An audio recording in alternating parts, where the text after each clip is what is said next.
Bismillahirrahmanirrahim. Assalamualaikum warahmatullahi wabarakatuh.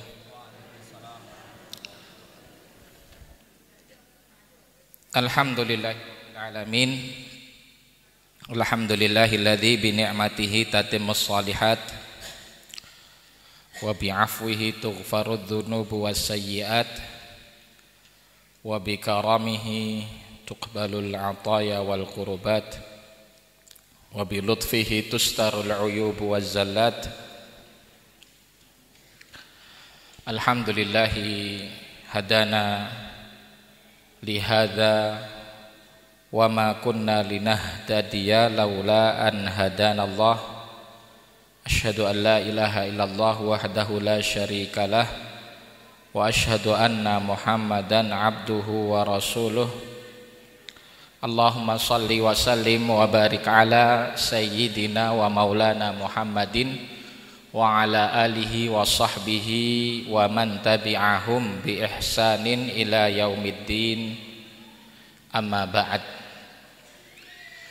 Ingkang kinurmatan para sesepuh bini sepuh lan para jamaah sekalian kakung saha putri pengaosan Ahad pagi wonten Desa Sepanjang Tawangmangu.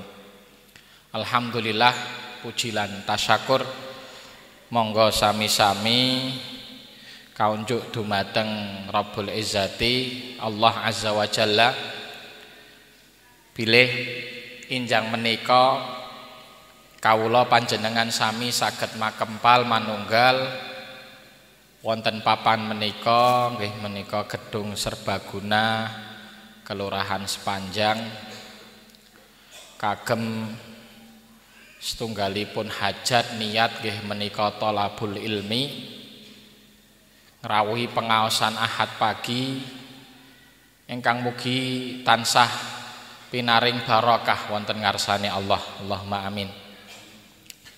Kang nomor kalih sholawat ugi salam kawula aturaken dumateng junjungan umat Islam sedanten nggih menika Nabi Agung Muhammad sallallahu alaihi wasallam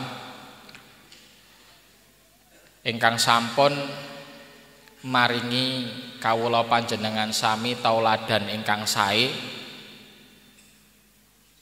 lan insyaallah Kanjeng Nabi ingkang sakmangke wonten yaumul akhir saged maringi kawula panjenengan syafaat lan ugi insyaallah kawula panjenengan ngarep-arep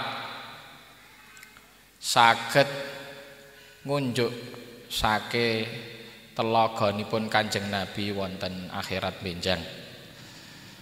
Bapak-bapak lan ibu-ibu jamaah pengaosan Ahad pagi tasih wonten suasana Syawal kawula badhe ngaturaken taqabbalallahu minna wa minkum sholihal a'mal taqabbalallahu siyamana wa siyamakum qiyamana wa qiyamakum sholatana wa sholatakum.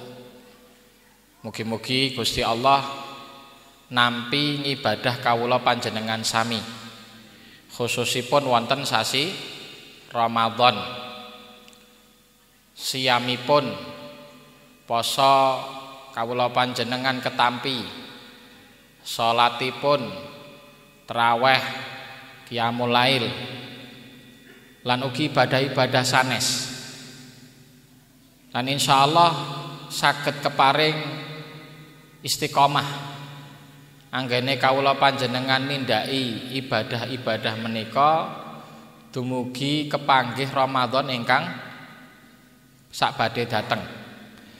Insyaallah menawi kawula panjenengan saged istiqomah niku tanda-tanda ngibadah kawula panjenengan niku ketampi wonten ngarsane Allah.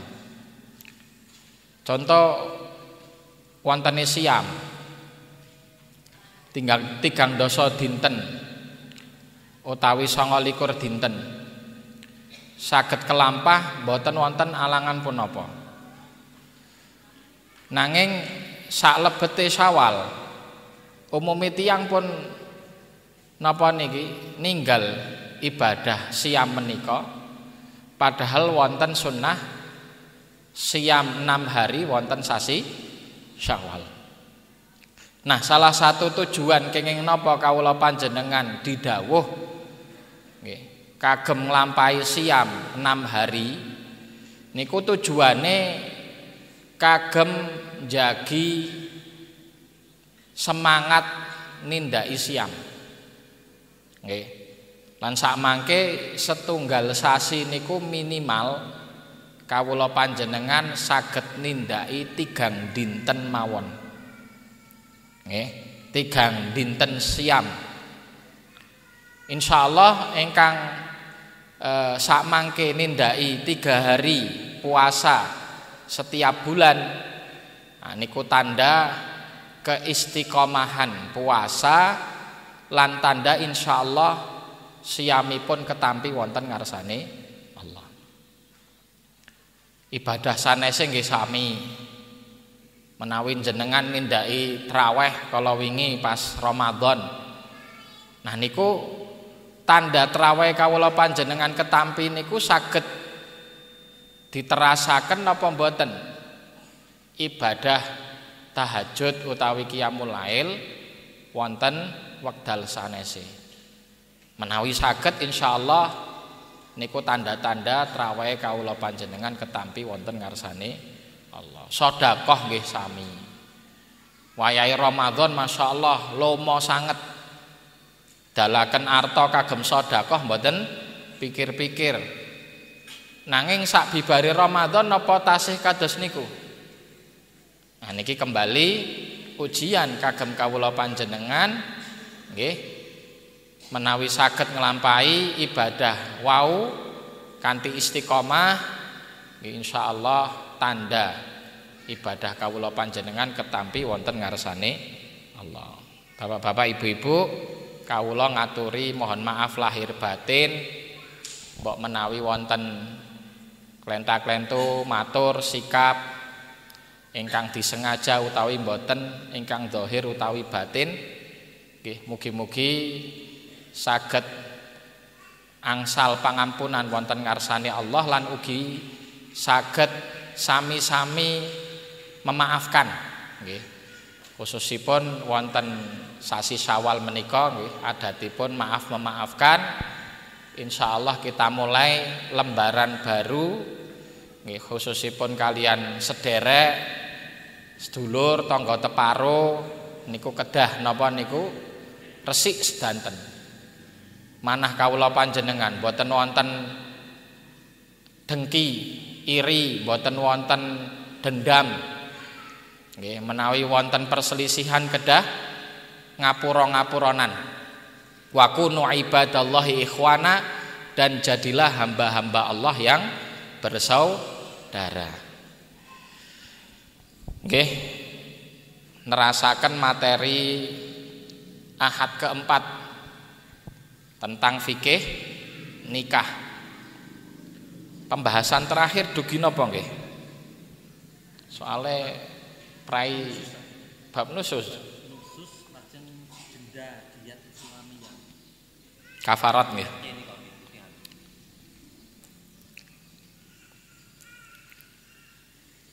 Nggih.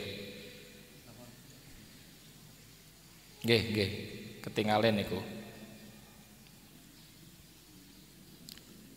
Khuluk sampun nggih. Talak sampun? Talak sampun apa dereng? Dereng nggih? Oh niki pun nggih wa idza khafan nggih. Alhamdulillah pertemuan terakhir menika ngajengaken siam napa siam nggih? Ngajengaken siam nggih. Bilih siam pun libur. Libur napa boten nggih? Oh sebelum etikaf tasih. Kula nggih kesupen. Berarti nggih kadose ngajengaken siam soalé Ahad keempat nggih. Ahad keempat kan dereng lebet Ramadan. Nggih, dugi bab nusuz. Kula ulang sekedhik pembahasan bab nusyuz. Ngendika Al-Qadhi Abu Syuja pengarang kitab Ghayah wa Takrib rahimahullahu taala, wa idza khafa nusyuzal mar'ati wa'adhaha fa in abad illa nusyuza hajaraha fa in aqamat alaihi hajraha wa darabaha wa yasqutu bin nusyuzi qasmuha wa nafaquha wa nafaqatuha.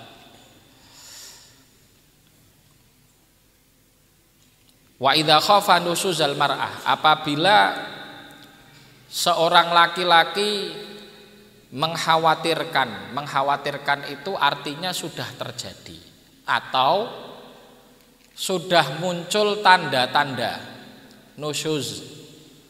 Apa itu nusyuz? Nusyuz adalah keluarnya seorang istri dari ketaatan, atau istilahnya apa? Bangkang, membangkang, tidak taat kepada suami. Nah, ini ada tanda-tandanya.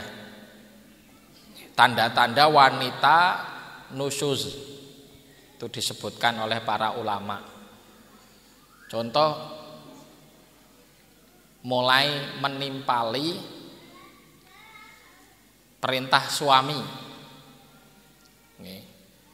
Jadi kadang onten estri nggih niku didhawuh kalih garwane nggih tindak dilampahi tapi kalih ngomel. Nggih. Kalih ngomel, kalih nimpali, kalih grundel. Nah niku termasuk alamatun nusyuz. Belum sampai kepada nusyuznya tapi tanda-tanda mau sampai. Nggih. Ketika ada nasihat, padahal itu nasihat yang baik dari suaminya, dijawabi, dibantah. Nah niku tanda-tanda nusyuz. Tanda-tanda lain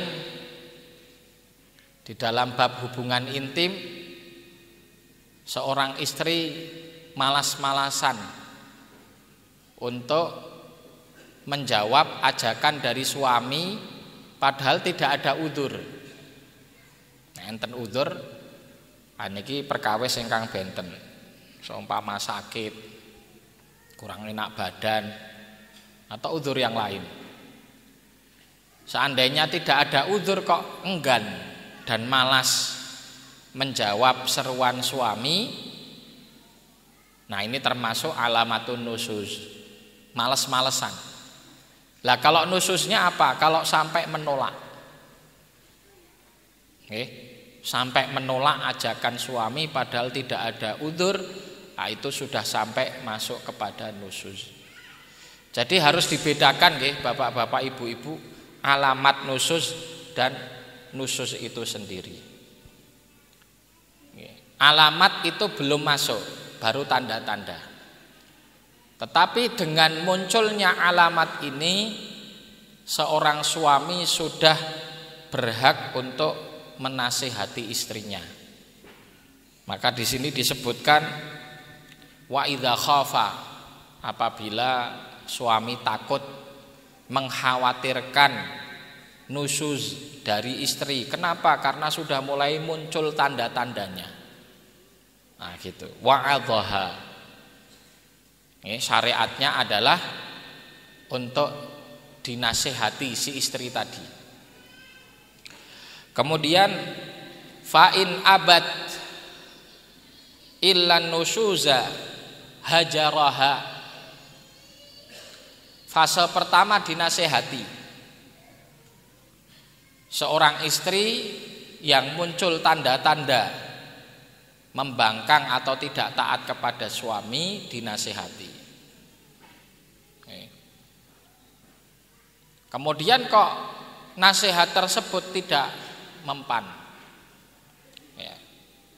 Bahkan semakin hari semakin semakin parah, malah mulai nampak dan justru benar-benar jatuh kepada nusyuz.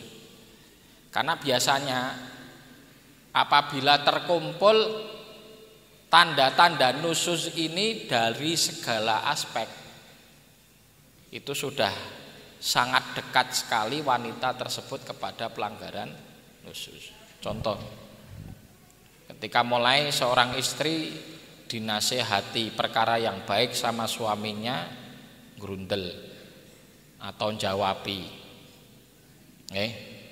malah gantian suaminya yang dimarahin. Wah.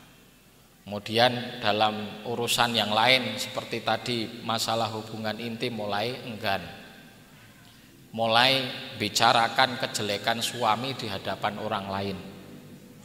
Nah, ini tanda-tanda nusyuz sudah semakin banyak di segala aspek. Ya. Nanti tidak lama setelah itu sangat besar kemungkinannya jatuh kepada nusyuz.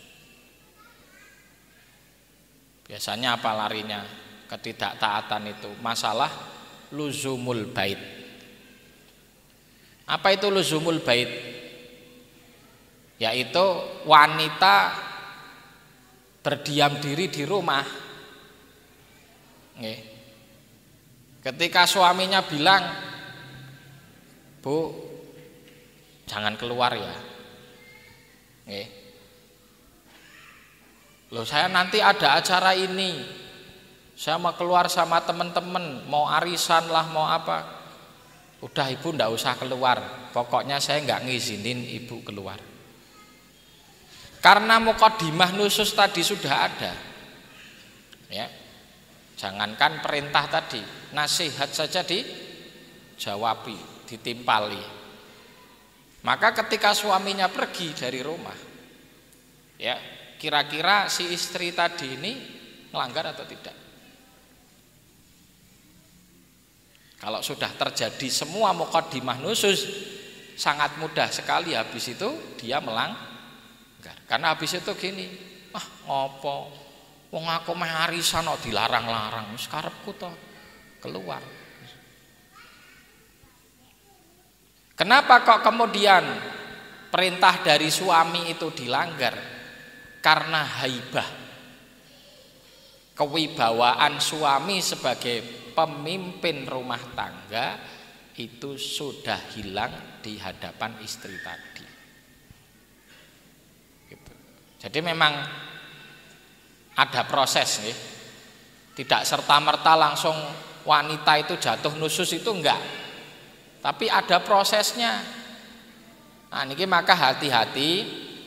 Khususnya bagi para ummahat, ibu-ibu di sini, kadang secara tidak langsung, secara tidak sengaja, atau kita tidak kerasa, ya, jatuh kepada mukadimah nusyuz yang lama kelamaan kalau enggak segera disadari, tidak segera istighfar, nusyuz itu terjadi. Ada konsekuensinya nanti di akhir paragraf tadi disebutkan konsekuensinya. Baik, kembali kepada kitab. Fa'in abad illan nusyuza hajaraha. Apabila si istri tadi dinasihati enggak mau, tapi tetap ngeyel, tetap kekeh, wis aku ngene, karepmu, gelem ora gelem aku ngene. Ya. Bukan tambah baik, bukan tambah mereda, tapi justru tambah parah. Maka fase penanganannya meningkat dari nasihat naik kepada hajar. Hajar itu apa? Yaitu mengucilkan atau pisah ranjang, hajrul madhaji'. Wallati takhafuna nusyuzahunna fa'idhuhunna wahjuruhunna fil madhaji'. Wahjuruhunna fil madhaji'. Jadi pisah ranjang. Pisah ranjang itu hakikatnya tahapan yang lebih serius ya, di dalam memperingatkan istri tentang kesalahannya. Istri yang masih memiliki itikat baik, melanjutkan bahtera rumah tangga, itu ketika dipisah ranjang, oh itu betul-betul si istri ini terpukul, tersiksa. Terus mestinya seperti itu. Itu lebih keras, lebih besar efeknya dari sekedar nasihat. Karena tabiat hati wanita itu lembut. Tabiatnya loh, meskipun ada beberapa wanita yang keluar dari tabiatnya. Hati yang lemah lembut itu jadi keras, jadi kasar. Kok bisa seorang wanita keluar dari tabiatnya? Ya tergantung lingkungan, tergantung pergaulan. Jadi ibu-ibu, mbak-mbak khususnya, pergaulan itu sangat berpengaruh membentuk karakter kita semua. Carilah lingkungan yang baik, lingkungan yang beribadah, lingkungan yang dekat sama Allah, lingkungan yang banyak membicarakan urusan akhirat daripada urusan dunia, lingkungan yang lebih mengajak kita untuk bermuhasabah daripada banyak mengajak untuk foya-foya, seneng-seneng. Hati kita ini kalau banyak terkena dunia itu jadi lalai. Karena Allah mensifati kehidupan dunia itu mata'ul ghurur. Wa mal hayatud dunya illa mata'ul ghurur. Kenikmatan yang menipu. Setiap kenikmatan dunia ataupun gemerlapnya nikmat dunia yang nempel di hati itu akan meninggalkan noda hitam. Semakin banyak semakin kotor hati kita dengan titik-titik noda tadi. Makanya tambah keras hatinya. Maka seorang wanita bisa keluar dari tabiat tadi yang asalnya itu lemah lembut. Wanita itu disindir aja sakit hati, sudah kerasa, oh aku disindir. Kok disindir ya? Jangankan bahasa sindiran, didiamkan sebentar saja sudah kerasa, dicueki saja sudah kerasa, karena sensitif tadi. Tapi bisa berubah dari sensitif tadi menjadi hati yang keras, jadi bandel, dablek istilah Jawane nggih. Maka dinasehati sudah enggak mempan. Dinaikkan kepada hajrul madhaji, pisah ranjang. Ya. Kadang bisa mempan, kadang enggak. Nah, tergantung nanti keparahan kasus. Kalau nususnya itu sudah semakin parah, hajrul madhaji pun tidak mempan. Pisah ranjang itu enggak mempan. Malah tambah seneng. Ya wis gene to. Ora sakno dhewe sing butuh ya kono kok ngono. Nggih. Seperti itu. Padahal kalau kehidupan rumah tangga yang sehat itu ya, ciri kehidupan rumah tangga yang sehat, suami istri itu tidur di satu ranjang. Itu ciri sehat. Kalau tidur kok jarang satu ranjang, nah ini enggak sehat. Apalagi enggak ada uzur. Kalau ranjangnya sempit, muat satu tok. Nah itu beda lagi. Sudahlah ranjangnya sempit, badan salah satu dari suami istri ini menuhi. Nah, itu udzur. Kalau enggak satu ranjang ya setidaknya satu kamar, mungkin satu kamar ranjangnya 2. Tapi intinya itu tanda sehatnya hubungan suami istri. Maka ketika pisah itu aneh gitu. Loh, biasanya turu bareng kok aku dhewean. Itu enggak enak rasanya. Sehingga kalau istri itu merasa dengan dihajar tadi ya, merasa berat, ngerasa bersalah, kemudian dia datang kepada suaminya ya, nangis, minta maaf. Wah, ini berarti berefek ya. Berarti hajrul madhaji'nya ini sukses. Sukses karena apa? Ya, istri tadi ngerasa oh iya, ngopo kok aku dinengke, ngopo kok bojoku ra gelem bareng karo aku sak kamar. Nah, itu akhirnya dia bermuhasabah mulai, oh jebule aku duwe salah. Oh ternyata saya begini, datang kepada suaminya minta maaf. Ya, dan dalam tingkatan yang parah tadi malah justru tambah senang. Ya.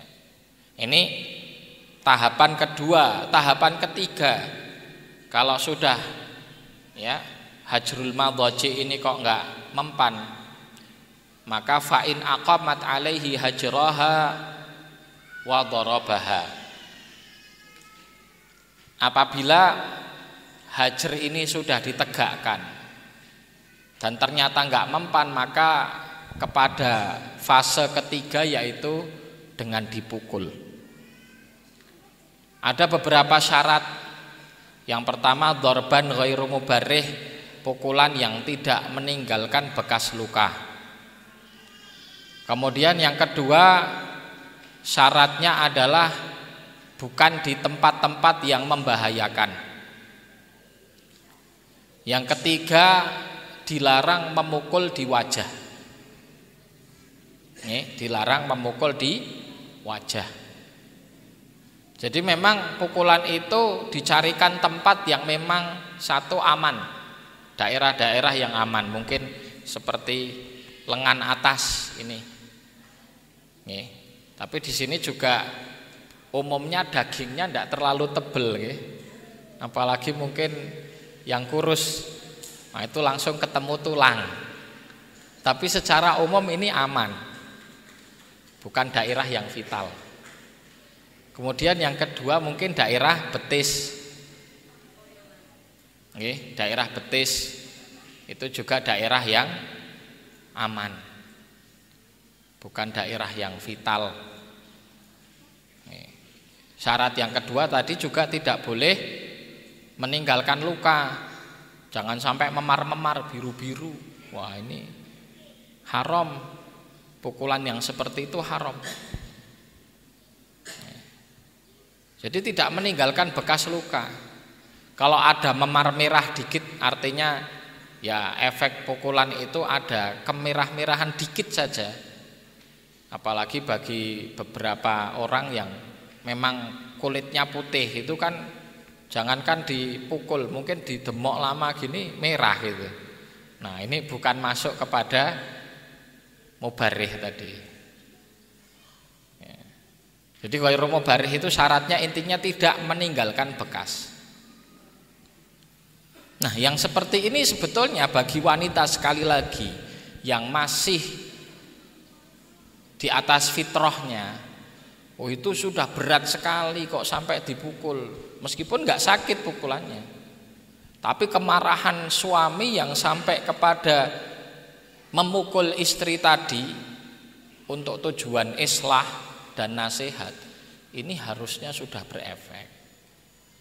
Tapi sekali lagi, ketika nusuz itu parah, itu pun tidak berpengaruh apa-apa.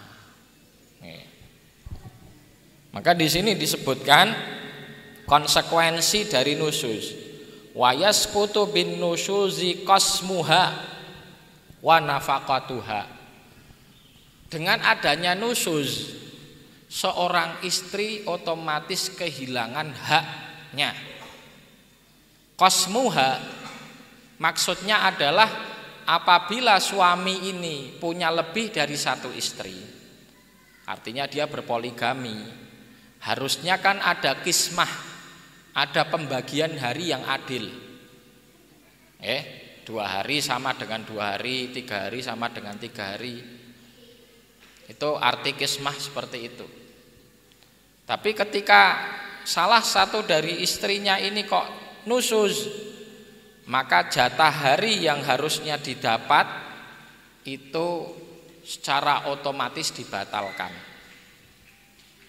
Harusnya hari Senin sampai Rebu kepada istri A. Si istri A ini nusuz, bangkang, enggak taat sama suami, maka suami berhak untuk tidak mengunjungi di hari tersebut. Karena sudah jatuh kewajiban dari suami untuk memberikan hak kepada istri yang membangkang tadi. Wa nafaqatuha, begitu juga nafkah, termasuk nafkah. Apabila suami tidak memberikan nafkah uang, gara-gara si istri tadi nusuz, si suami tidak berdosa. Karena memang konsekuensi nusuz tadi, nafkah itu batal. Dengan catatan nusuz ya, bukan alamat. Kalau masih tanda-tanda nggak boleh. Ada suami ditanya, "Pak, katanya jenengan nggak pernah nafkahi istri, itu gimana toh?" "Wah, bojoku samben tak kandhani jawab yo." Nah, itu baru alamat itu. Kalau sekedar jawabi saja itu baru alamat. Tapi kalau sudah keluar betul dari ketaatan, nah itu baru nusuz. Contohnya tadi, jangan keluar rumah, keluar rumah. Itu nusuz. Ya. Ini perlu dibedakan ya, kapan seorang suami jatuh kewajiban tidak menafkahi dan kapan masih wajib menafkahi. Ketika alamat nusuz, suami masih wajib menafkahi. Tapi kalau sudah jatuh kepada nusuz, maka suami sudah tidak wajib menafkahi. Si istri datang ke pengadilan, ya, melaporkan suaminya yang tidak menafkahi. "Pak Hakim, saya ini nggak pernah dinafkahi sama suami." Nah terus bagaimana? "Saya menggugat cerai." Didatangkan suaminya di persidangan, ditanya sama hakim, "Pak, saya mendapat laporan dari istri Anda tidak pernah menafkahi si istri." Maka suaminya menjawab, "Betul Pak, saya tidak menafkahi istri, tetapi karena ada sebab, yaitu karena istri saya tidak taat kepada saya di dalam perkara yang ma'ruf." Maka sang hakim akan mengatakan, "Oh, kalau demikian maka gugatan cerai ini dibatalkan." Akan dikembalikan lagi kepada si istri, "Bu, yang dilakukan suami Anda benar. Ya, kalau memang terjadi nusuz, suami tidak berkewajiban untuk menafkahi. Sekarang apakah akan dilanjutkan gugatannya atau tidak?" Nah, itu nanti dikembalikan lagi kepada istrinya. Kalau gugatannya dikarenakan itu, maka tidak bisa dilanjutkan. Bedanya apa? Apabila suami tidak menafkahi istri, nanti gugatannya bisa lari kepada fasakh nikah. Fasakh itu pemisahan dari pihak hakim. Menawi jenengan teliti, sebelum kita nikah atau ketika akad itu ada sighah, istilahnya kita itu sighah talak muqayyad. Itu sighah talak muqayyad. Itu Di situ kalau nggak salah apabila saya 2 tahun berturut-turut tidak menafkahi, maka akan pisah. Itu kita nanda tangani, Pak. Jadi banyak pasangan yang tidak paham kalau nanda tangan itu tolak muqayyad itu. Artinya kalau terjadi seperti itu talak secara otomatis.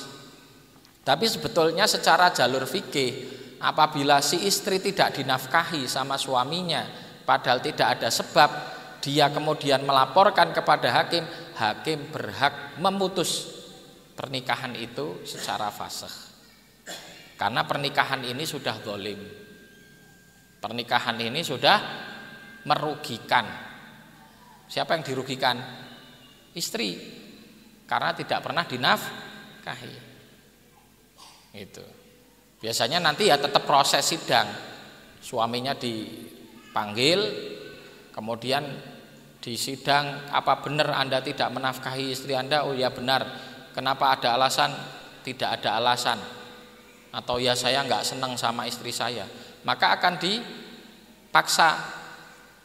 Ini adalah istri Anda yang sah. Kalau Anda ingin melanjutkan pernikahan ini, maka nafkahi. Karena itu kewajiban. Ya. Kalau Anda sudah tidak senang, ya silahkan dicerai. Kalau tidak mau menafkahi, nggak mau mencerai, nah baru si hakim nanti memutuskan menggunakan hak veto. Nah, hak vetonya hakim apa?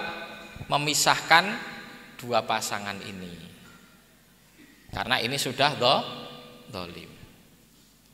Faham nggih, Bapak-bapak, Ibu-ibu, itu kronologinya seperti itu. Penyelesaian permasalahan rumah tangga di ranah pengadilan. Nah, kembali kepada nusus tadi, maka seorang suami berhak tidak menafkahi istrinya ketika terjadi nusus. Ini pembahasan nusus. Kemudian kita masuk pasal baru. Faslun wal khul'u jaizun ala iwadhin ma'lumin wa tamliku bihil mar'atu nafsaha wala raj'ata lahu 'alaiha illa binikahin jadidin wa yajuzul khul'u fit tuhri wa fil haidhi wala yalhaqul mukhtali'atut talaqu. Kita masuk bab khulu'. Khulu' itu adalah permintaan cerai dari pihak istri dengan pembayaran atau pengembalian atau dengan istilahnya mahar yang dibayar oleh si istri ini kepada suami. Kalau nikah yang bayar mahar siapa? Suami. Tapi khulu', istri ini bayar mahar atas khulu' itu karena dia yang gugat. Ya. Maka coba kita lihat di sini, wal khul'u jaizun ala iwadin. Khulu' itu boleh. Jaiz itu apa? Mubah. Arti jaiz itu mubah. Mubah itu boleh. Hukumnya diperbolehkan dengan syarat ala iwadin, ada ganti rugi. Ganti ruginya harus berupa harta, sesuatu yang punya harga atau punya nilai. Maka tidak sah khulu' dengan barang yang tidak berharga atau tidak bisa dijual. Maksudnya barang berharga itu bukan barang yang mahal ya, tapi maksudnya yang bisa dijual. Ada harganya kalau dijual. Meskipun cuma 10.000, meskipun cuma 5.000, yang penting ada harganya. Apa-apa yang sah diperjualbelikan, sah juga dijadikan ganti rugi khulu'. Sebagaimana kaidahnya dalam mahar, apa-apa yang sah diperjualbelikan, sah pula untuk dijadikan mahar. Nggih. Ini kaidahnya seperti itu. Nah, jual beli itu dibagi dua. Jual beli barang dan jual beli jasa. Maka jasa juga boleh dijadikan mahar. Sebagaimana jasa juga boleh dijadikan ganti rugi khulu'. Contohnya begini. Seorang istri, seorang wanita mengatakan kepada suaminya, saya minta khulu', ganti ruginya saya siap bekerja buat kamu 1 tahun. Ganti ruginya kerja 1 tahun. Ya itulah nilai khulu'nya. Berarti kalau dinominalkan berapa? Ya nanti bisa dihitung standar adat ataupun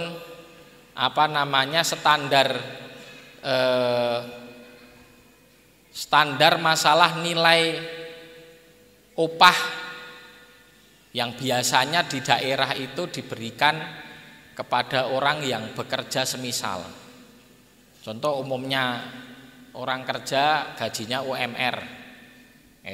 Seumpama berarti 2 juta seumpama 1 bulan. Tadi kerjanya berapa? Setahun. Berarti 1 juta dikali 2 juta dikali 12. Berapa total? 24. Nah, itulah nilai ganti rugi dari khulu'nya. Dulu Nabi Musa ketika menikahi putri dari Nabi Syuaib, maharnya itu kerja 8 tahun. Tapi dikasih pilihan, kalau mau nambah 2 tahun maka itu kebaikan bagi ataupun bentuk ihsan dari Nabi Musa. Maka Nabi Musa menyempurnakan 10 tahun. Ala anta juroni thamaniya hijaj fa in atmamta asyran famin indik. Ya, jadi Nabi Musa maharnya dulu bekerja untuk Nabi Syuaib selama 10 tahun. Itu besar maharnya itu. Kerja 10 tahun. Gitu. Sekarang ada enggak? Nah, ini bagi para bujang kalau belum punya duit. Nggih mboten 12 tahun. Nek 12 tahun selak tuwek jare. Nanti ngelamar ke mertua bilangnya begitu. Kamu ngelamar putri saya, emang maharnya apa? Kamu punya apa? Saya enggak punya apa-apa, Pak. Lah terus dibayar apa? Saya siap bekerja buat Bapak 1 bulan saja. Oh, sesasi niku pun kathah wong liyane mong seperangkat alat salat lho. Seperangkat alat salat niku pinten? 200-300. Seperangkat alat salat niku padahal niku namung sarung. Gitu. Bagi laki-laki. Bagi perempuan ya mau kena. Sajadah itu udah bukan alat salat. Mukena yang harga 60.000 pun ada ya, Bu. Berarti kalau mahar seperangkat alat sholat niku mung 60.000 lho, Bu. Mungkin gara-gara niki nggih banyak akhwat yang ndak mau dikasih mahar seperangkat alat sholat. Kepikire jare Pak Ustadz mung 60.000. Nggih. Tapi sah itu karena bernilai, bisa diperjualbelikan. Nah, sekarang tidak ada itu pemuda yang berani mengatakan saya tidak punya mahar tapi saya siap kerja buat Bapak, itu mahar saya. Wah, itu Masya Allah. Taib, kembali kepada khulu'. Jadi ketika wanita sudah tidak ingin melanjutkan rumah tangga dengan suaminya karena satu sebab, maka diperbolehkan untuk menggugat khulu'. tapi syaratnya adalah dengan ganti rugi. Ganti rugi ini nanti disepakati atau tidak tergantung suami. Jadi ini persis seperti jual beli. Kalaulah si istri menawarkan satu ganti rugi, suaminya nggak mau, atau memang suaminya belum mau menerima khulu, itu haknya suami. Ya, itu haknya suami.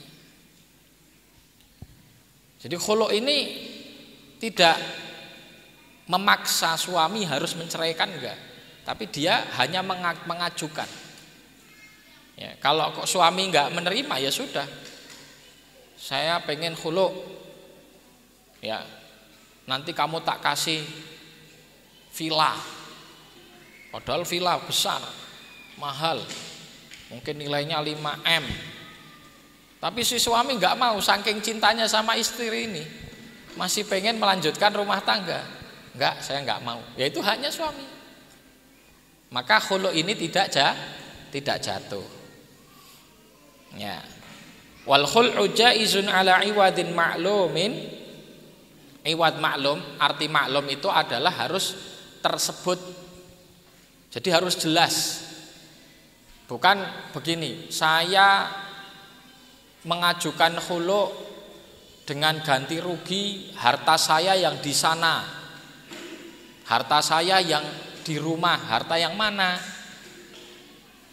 Belum jelas. Nah, ini belum maklum. Persis sama orang jual beli, saya jual mobil saya yang di garasi. Mobil yang mana? Semua mobil atau satu mobil harus jelas.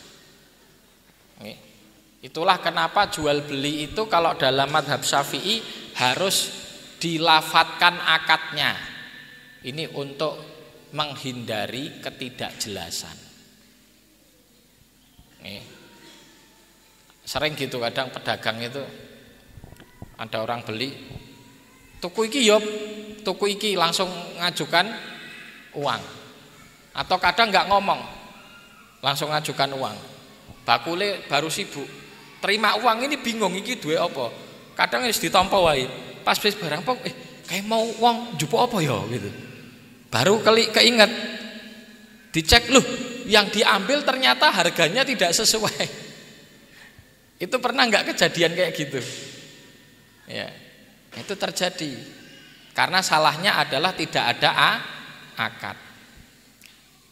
Sah atau tidak jual beli yang seperti ini? Nah, ini memang ada perselisihan. Kalau dalam mazhab Syafi'i tidak sah, tapi mazhab Hanafi bai'ul mu'athah itu sah. Jual beli tidak tanpa disertai akad yang dilafatkan itu sah.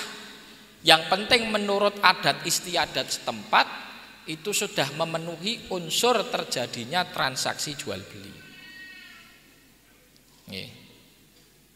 Contohnya kita di market itu di swalayan. Kan biasanya kita datang cuma nyodorkan keranjang nggih. Terus dihitung toh? Kasir. Dihitung kasir.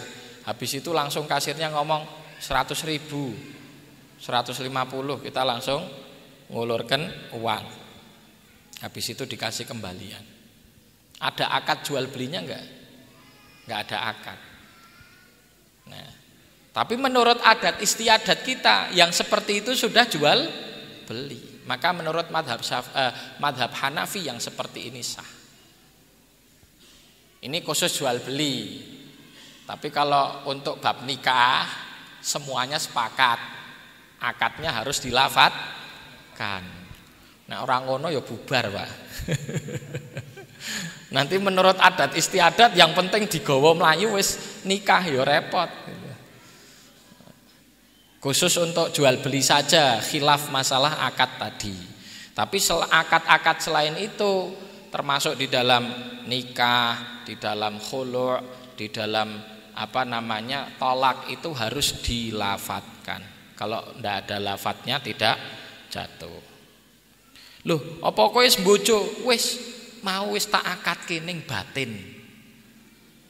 Jadi ada calon mempelai laki-laki sama wali. Mung salaman tok. Pun rampung. Loh, kok rampung? wis padha batine mah. Sing penting ridho. Oh enggak, itu bukan yang penting ridho, tapi harus ada lafat akad. Paham nggih Bapak Ibu nggih? Nah, termasuk tadi khuluk juga harus ada lafat. Maka nanti seorang istri tadi akan mengatakan, ya, saya ajukan khuluk atau gugatan cerai. Saya ajukan gugatan cerai dengan ganti rugi sawah. Si suami mengatakan qabiltu. Ya sudah, berarti jatuh cerai. Ketika jatuh perceraian dengan khuluk atau dengan gugatan dari si istri, konsekuensinya apa? Nah, di sini disebutkan wa tamliku bihil mar'atu nafsaha. Perempuan setelah gugatannya ini diterima oleh suami, maka dia sudah punya penguasaan terhadap dirinya secara penuh. Artinya apa? Dia yang menentukan masa depan rumah tangga tersebut. Si suami tidak punya hak sedikit pun. Berbeda dengan talak. Talak apabila suami mengatakan saya cerai kamu kepada istrinya, maka ada masa iddah setelah cerai, masa menunggu.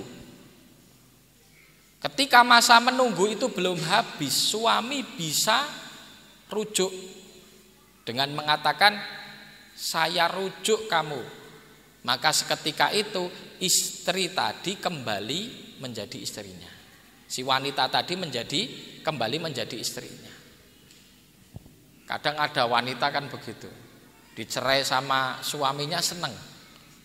Ya, saya cerai kamu, alhamdulillah ya Allah.